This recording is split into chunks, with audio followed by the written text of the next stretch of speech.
The origins of the Old New philosophy, from my perspective, start with the riverfront in Minneapolis. As a student, I went down to the river with my friends and really caught on to what architecture could be through the physicality of all the structures and civil engineering there. Now that environment involves a lot of old buildings and old structures, and it made me think about those as being alive with potential as opposed to sort of something of the past. Well, I think it's fundamental to who we are and what we've become. And it's different for different people now in the company. And I think there's a sort of a grounded continuity of our history. It's this idea of garnering and seeing what something is before it becomes something else and seeing it differently, examining it both critically and playfully, that has opened us up to approaching adaptive reuse in an unusual way. At the time in architecture school, no one was doing buildings that involved any kind of addition or renovation. It was all projecting new buildings. My first job at my Professor Stageberg's office when I got out of school was to work on a building that involved additions and renovations. That was just pure luck, but it gave me an opportunity to put into practice some of the feelings I had about old buildings.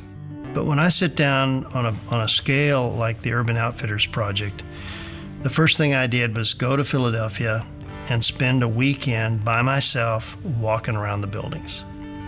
Just sitting in the quiet of these buildings, contemplating, how many people working there, friends were killed in the war, or how many thousands of families were affected by what was happening there. And so there's that sort of large social context that's important, sort of a cultural imperative to acknowledge that these things happened. And that felt really powerful to me in the beginning of the design process for Urban Outfitters. I didn't want to erase that history.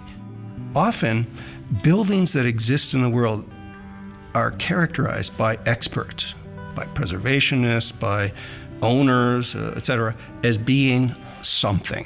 Their story is solid, it's stable, and generally unexamined. What adaptive reuse allows is for us to actually identify and think about a place in many ways, first of all, to free it.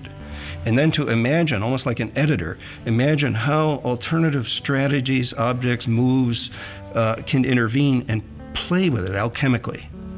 And you start to see this emergence of a whole host of possibilities grow out of it. It was a really good fit for the way we approached even new buildings. When I later went on to have an opportunity to teach, I put to the students in the studio problems which involved an existing building and an existing ordinary building, one that was not designed by an architect. It may be a mill building or an industrial building, and asked them to design something that had more square footage than the original building contained, so it inherently involved an addition. And that proved to be extremely popular with the students, which gave me a level of confidence about the vitality and energy that was in this way of seeing architecture. After I understand the building, then obviously you have to figure out what is the right relationship between what the client's asking for and what's possible. There was no divining of a philosophical premise that we all adhered to, like theologians to their parishioners. There was no school of thought that was of the day that seemed to be the team that we were going to join in the sport of the aesthetics of the world. It was this process of examining critically and playing openly or exploring openly, and then drawing out narratives and bringing clients along. That is the backbone, I think, of our work.